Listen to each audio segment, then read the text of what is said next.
Welcome to Malcolm and We, seen exclusively on malcolmpresents.com.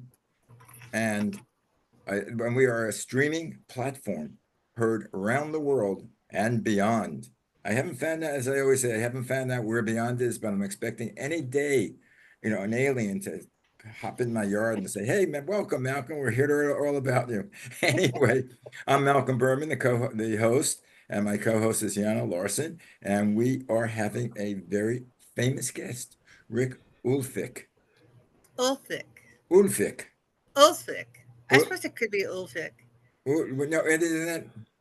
What's that, Scandinavian? It's actually Polish. Oh, Polish. Polish. Yeah. Ooh. We might be related some ways because I just did my ancestry.com and I'm my Eastern European, which I understand includes Poland. I'm Yep. 50% Eastern European too. But hey, Malcolm, do you want me to start the show? Do I want you to start the show? I want Yeah, you I to mean, start the show. I want you to end the show, and I want you to market the show and provide me advertisers for the show. Otherwise, I want nothing from you. Anyway, Yana, so here we go. start us off. All right. Rick Ulfik is the founder of We the World and the co creator of 11 Days of Global Unity. We the World is now 26 years old, and the 11 Days of Global Unity is 20 years old this September. We the World Elves are busy preparing for the big event coming up next week, starting September 9th and 10th, with special interviews with Dr. Jane Goodall and Dr. Rian Eisler. This is all in advance of the official 11 days, which starts on September 11th and ends on the International Day of Peace on September 21st.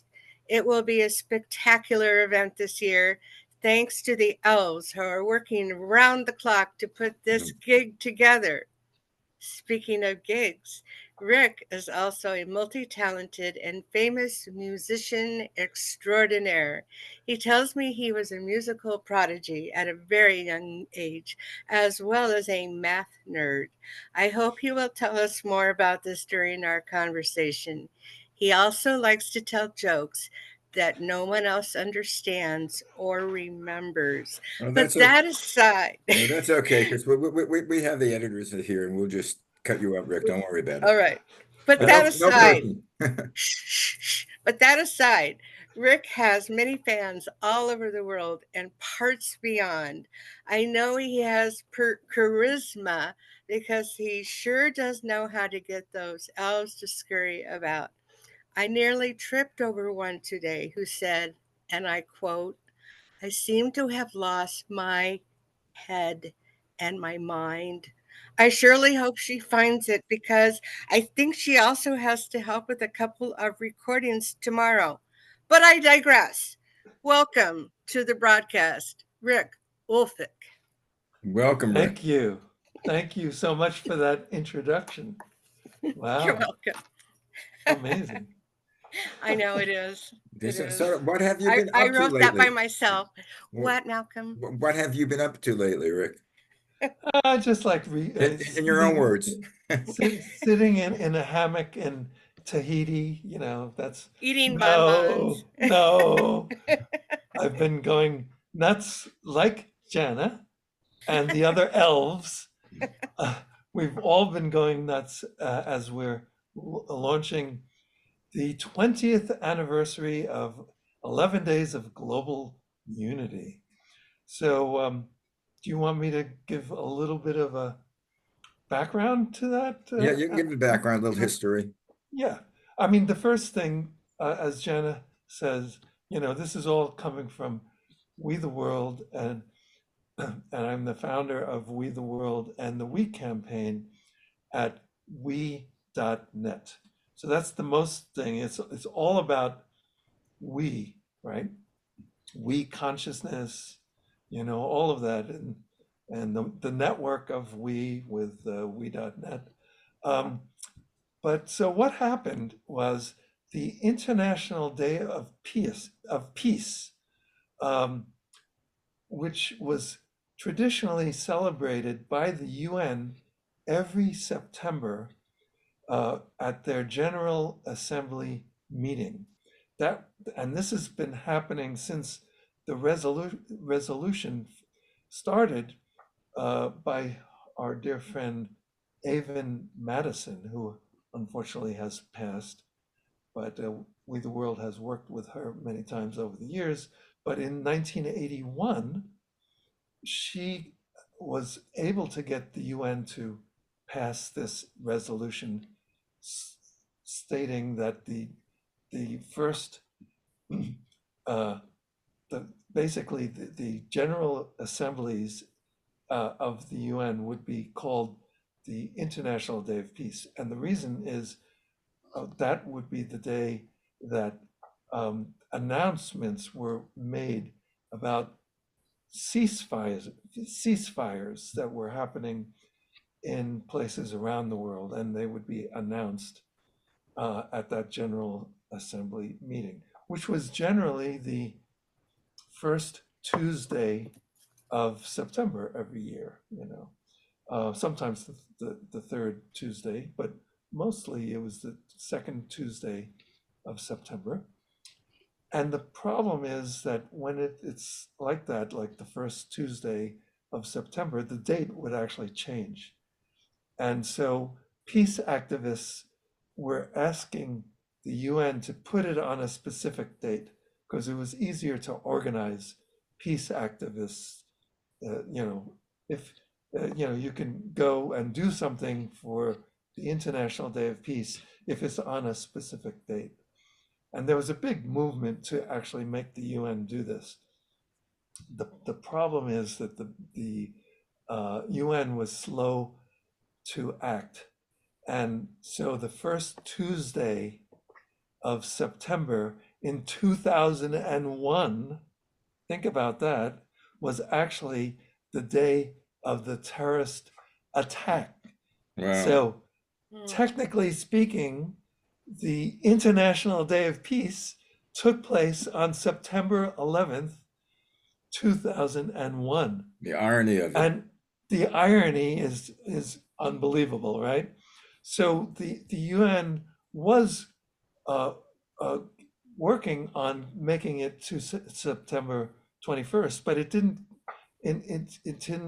go into effect officially until 2002 when it became on the September 21st, right? So we looked at that, we the world, and we looked at that and said, okay, the International Day of Peace being on September 11th and then going to September 21st, let's symbolize that in a way, and we counted those days and we called them 11 days of global unity, symbolizing the journey from fear to hope, September 11th to September 21st, those 11 days. And we wanted to do something that would launch this idea. And we worked for over a year, it was like a year and a half to make the launch, which took place in 2004 on September 21st. And it was incredible. Jane Goodall was there at the launch. Marianne Williamson was there at the launch. She was talking about setting up a Department of Peace, like a cabinet level Department of Peace for the United States administration. And that idea came out of Dennis Kucinich's, Dennis Kucinich's ideas and philosophy and everything. And we also had Amnesty International. They were a major partner in the launch of 11 Days of Global Unity in 2004. We had a woman named Gemma Boulos, and she started something called the Million Voice Choir. And she had a choir singing her song called "We Rise," and it has to do with uh, water and water issues. She had a choir in 80 countries singing that song in every time zone at 9 p.m. leading up to the choir in New York City Wow. with Jane Goodall on the stage with them and Marianne Williamson and all of these amazing people.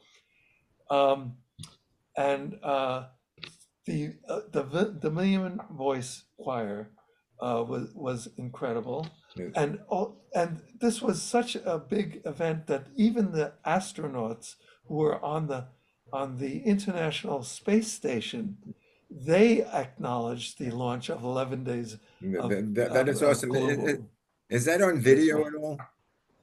Yes, there. If you go to our YouTube channel, we have some of those videos. But here's the thing: this is like 20 years ago, right? Mhm.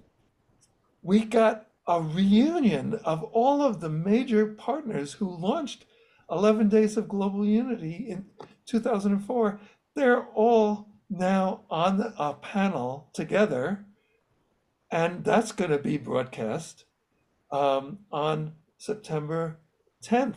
Yeah, and if I'm correct, we'll be relaying that on Malcolm Presents. Yes, Yes, we're doing a reciprocity thing so that exactly. Malcolm, we can go back and see all the great shows that Malcolm and I have done that people can see that Right, but just did all the themes. to finish, you go to malcolmpresents.com, go over to Malcolm and We, and you have all the shows with all these wonderful and unique people that work with Yes, yes. we the world throughout the years. So imagine Jane Goodall, she just turned 90, right? She just turned 90, and I emailed her and her assistant, and I said, Jane, this is the 20th anniversary, and you were there at the launch. And we've done a bunch of things over the years, but she wrote back within like a day and said, I would love to do an interview with you. She opened up her schedule for us. And I want to talk about her schedule a little bit. And the reason is this woman just turned 90, right?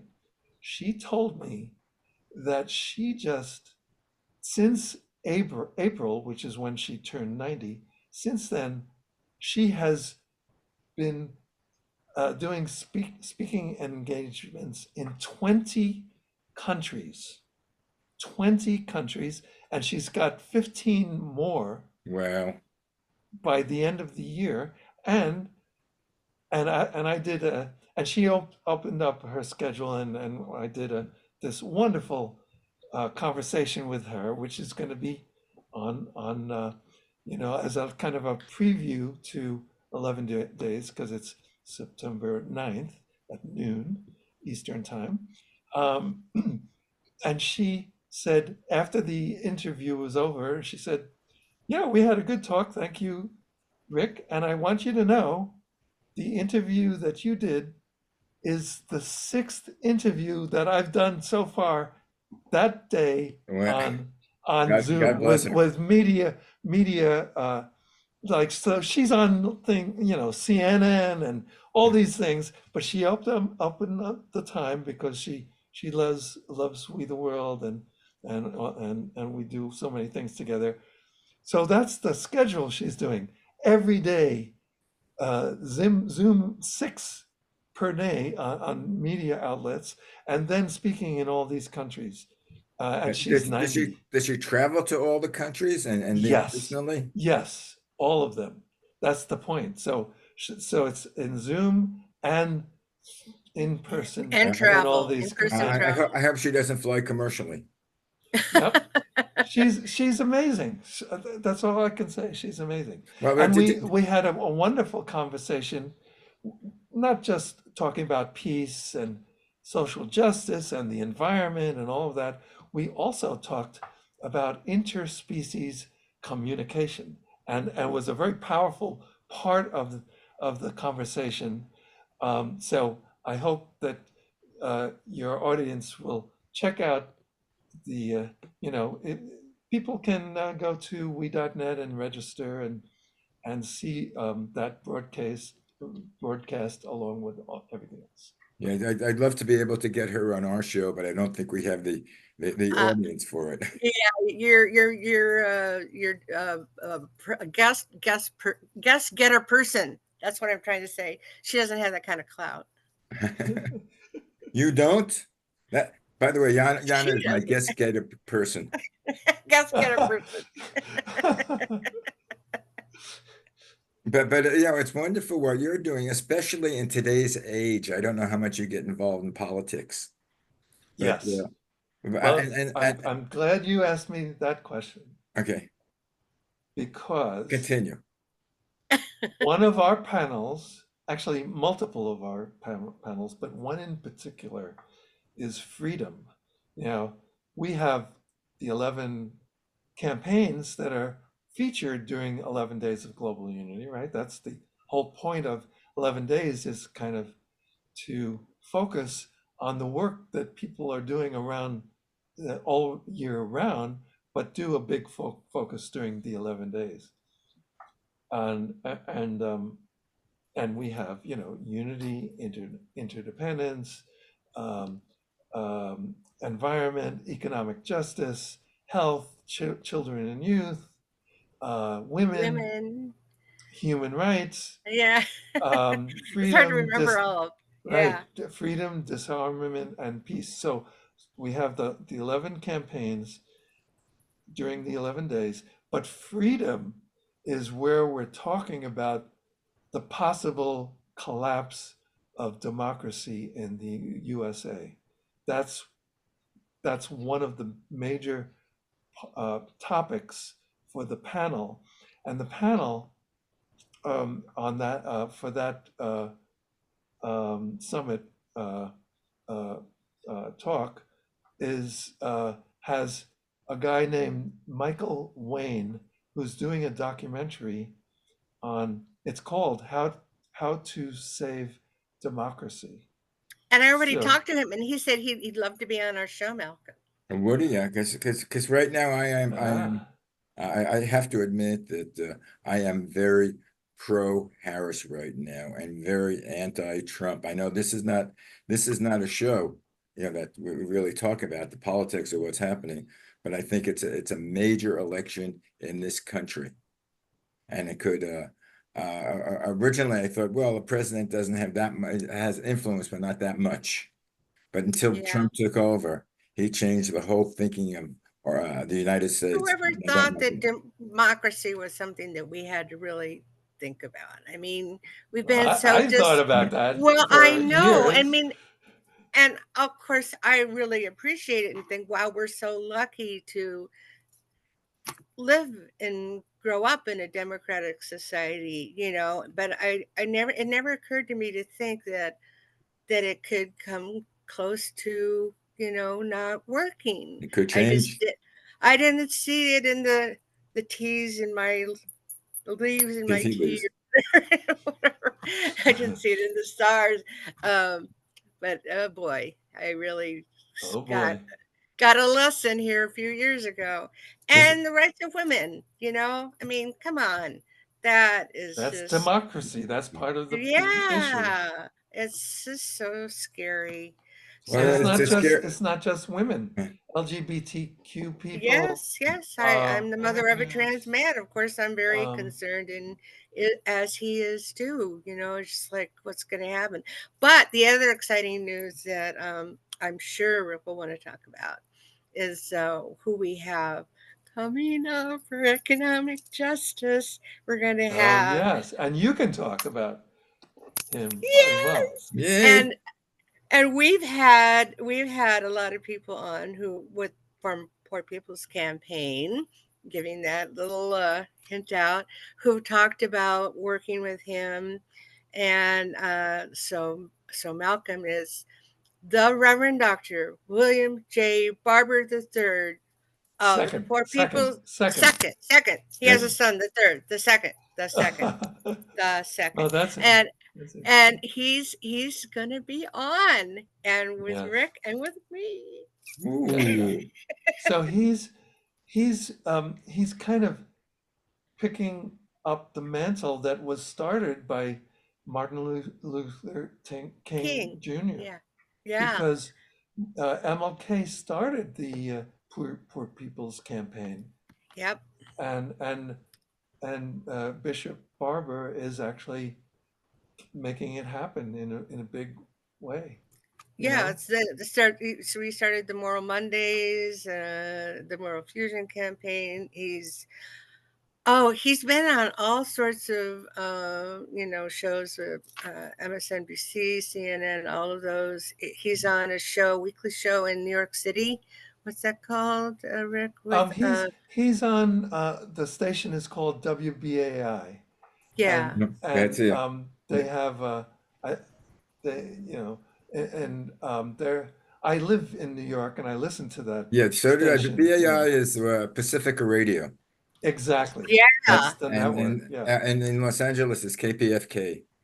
Did you work with exactly. that station, Malcolm, when you were in radio and television? No, I never worked with that station because that was non-commercial, and Yeah, I was more into selling sales for ads. commercial. Yeah, But that became, I mean, this became a little far out, after a while, after I left Los Angeles, after I left New York for Los Angeles.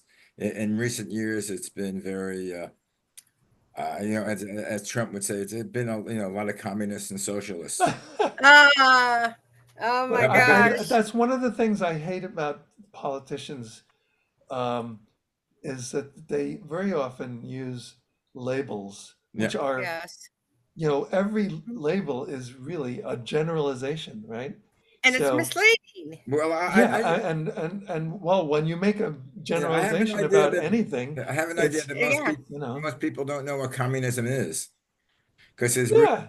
there's no really true form of communism. I don't know if you read the Communist Manifesto, but No, I have not no, read it, but at the end of communism, it's the withering away of the government, and all the control of the businesses are the people, and everybody has an equal share. But it never comes to that. right. The government is never, there's no society that the government withers away. And then, Trump was talking about, Harris as being a communist, a socialist, and a fascist. They're all different. What can I say? Uh, But with We the World, we don't take a stand in any political we direction. I can't mean, because of No, our I know, but as 501c3 status. yeah, we right, have to be careful, but we can't Right. endorse, but we can certainly Talk about promote. issues. right, We Yes. can promote That's the democratic point. issues and right. talk But about at least how I'm not, I'm not officially affiliated with you. I'm not In part that of you. way, So right. you are an arm. I am an arm. You're an arm. All right, you could be a foot if you want. You could be an arm Okay. and a foot. You're the Well, head of your own thing. I have a show called Tush Twins. Uh-oh. Yeah, you know who's on Uh-oh. that, Rick. You know who's on that. You're Mem Maxine Rick. Rubin. Rick, focus. You know who's on that show, Focus, don't focus. I you're agree. a good friend. You're a good friend. Who's that? Maxine. Oh, Maxine. Max. Good old Max. Yeah, good old Yes, She's Max. she amazing. does a show with a friend of hers, Paula, who were friends since the carriage days, Yep. The and old days. in the old days, and they've been friends Wow. ever since. And when they were kids, they used to call them the Tush Twins because they were inseparable. Wow. And I That's got in an image contact. for you. That's an Yeah. image. There you go. That's Ah, more a fun show because we talk about how things change in the last 50, 60 years as far as life goes. Right. yeah, boy, That does makes it sense. ever. I But mean, Does it ever? Maxine has been a big media champion for many years, with her radio shows and podcasts and all that stuff. Yeah, So actually, we've and done a her lot of support stuff of together. the environment.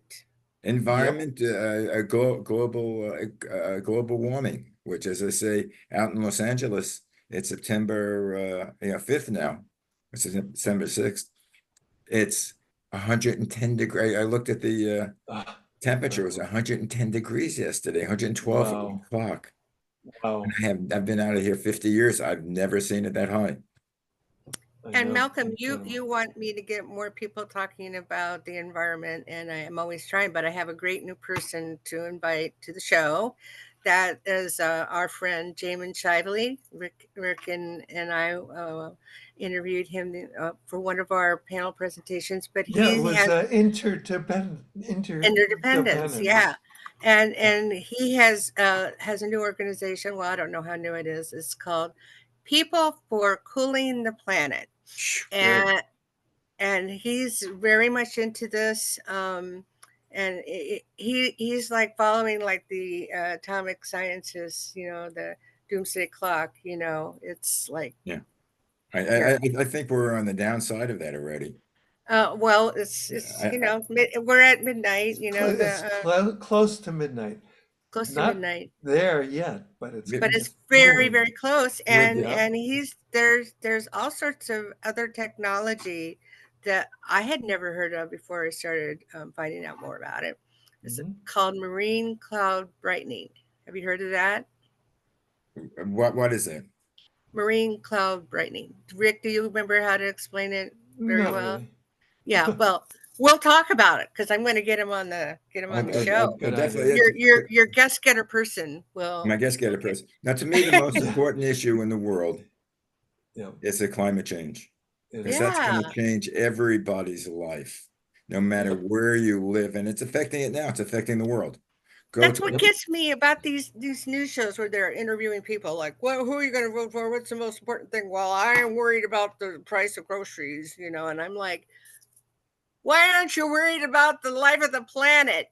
Come on, let's talk about risk. everything is caused by the climate change, because a lot of the problems with the price of groceries is that the traditional places where crops have been grown, it's either fires or heat or floods. It's just Nothing destroying can crops all grow over the there. world. Yeah, well, it's time, but why aren't they seeing that it's the global warming problem?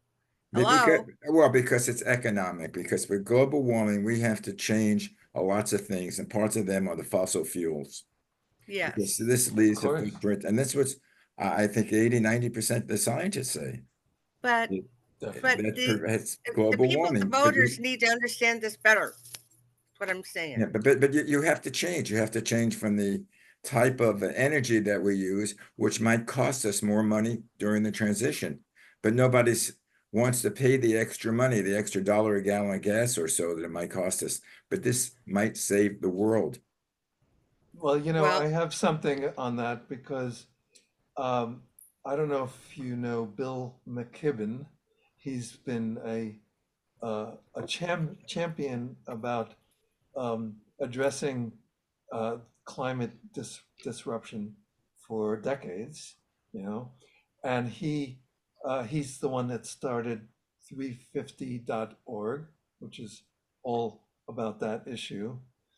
But I had a conversation with him when we were doing, he was on the environment panel for 11 days a couple of years ago. And I mentioned to him, and he agreed um, that people that talk about climate disruption and the climate crisis very often are thinking about the future. But the reality is that fossil fuels get used, and they not just disrupt the climate, but they are involved with air pollution. And every year, over 90,000 people a year in the United States alone die from air pollution. And people don't realize that the solution to so many people's dying, and of course that impacts the whole healthcare system. If you think about it, we could be moving to renewable energy, and we'll save people's lives immediately, not the coming generation that's worried about climate. So, and in globally, it's about 8 million people globally are dying from air pollution. So I mentioned this to Bill McKibben, and he said, you're absolutely right. And 2 weeks later, he wrote an op-ed in the Times, because he's very well known in a lot of circles in that way. And his opening paragraph was talking, whoops, I'm getting a little thing here, sorry. um, the opening paragraph, he talks about how by moving to renewable energy, we will be able to save tens of thousands of people's lives. Did he quote you? No. Yeah, Rick, I hate to cut you off, but the one thing I have to say about that is the future is now. Exactly. Yeah. So for many reasons, Yeah. but this is one Right. reason that people don't talk about it as much. But you're we right. we reached the end of the show. The half hour is up. But before you go, could you tell us how to contact you, or how to give donations, or how to get involved with We the World? It's the easiest web address to remember. We.net, WE.net, the network of we. And as I like to say with Jana, let's go from a me, a we. Let's go from here. Yes. So this is a W, right? The W. But if you turn around, it becomes an M. So let's go from a me society to a we society. And that's why we started we.net. And that's how we can move to a society that is for the common good, a we society. Thank you very much for your work. And I look forward to seeing the 11 days, the shows. And you're listening to Malcolm and We, heard on malcolmpresents.com. See you guys next week. Thank you, Malcolm. Bye-bye. And great to see you, Jana. Again.